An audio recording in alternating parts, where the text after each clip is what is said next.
Doctor সাহেব, আমি একটা সিরিয়াস প্রবলেমে আছি। আমার সিরিয়াস প্রবলেমটা হলো আমার পেটে প্রচন্ড গ্যাস, কিন্তু আমার গ্যাসের একটা ভালো দিক আছে, কোনো শব্দ হয় না আর কোনো গন্ধ হয় না, বুঝছেন?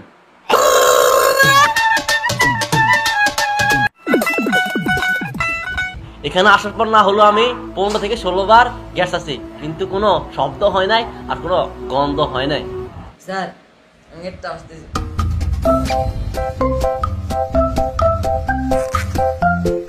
এটাই আমার সমস্যা।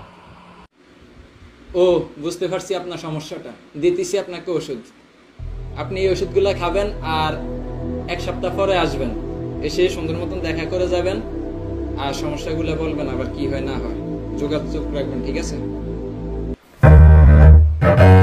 প্রেসক্রিপশনটা দেন, আপনার ওষুধ লাগবে?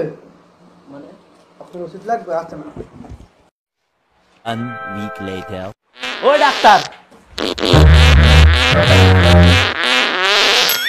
এটা আপনি কি ওষুধ দিচ্ছেন? আপনি তো আমার সমস্যা কমান নাই, বরং আরো বাড়াই দিচ্ছেন।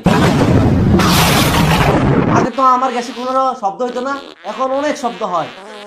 শব্দ হয় আর কোনো গন্ধ হয় আপনার? না না না, আমার গ্যাসে কখনো কখনো গন্ধ হয় না,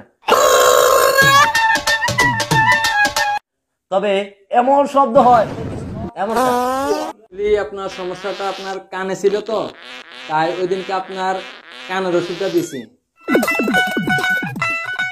আর আপনার যেহেতু এখনো গন্ধটা আসে নাই, তো এখন আপনার সমস্যাটা হচ্ছে আপনার নাকের মধ্যে। তো এখন আপনার নাকের ওষুধটা দিতেছি, সুন্দর মতো নিয়মিত ভাবে কন্টিনিউ ওষুধটা খান, তারপর আবার সামনের সপ্তাহে করবেন, সাক্ষাৎ করবেন, ঠিক আছে? নিন এই ওষুধগুলা লিখে দিছি, সুন্দর মতো কন্টিনিউ ওষুধগুলা খান আর সামনের সপ্তাহে আবার দেখা করবেন। প্রেসক্রিপশনটা দেন, আপনার ওষুধ লাগবে? মানে আপনার ওষুধ লাগবে? আচ্ছা না।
না ঠিক আছে, এই জায়গা খাড়িতে আসলে কথা কই এরা কাজ হয়ে গেছে।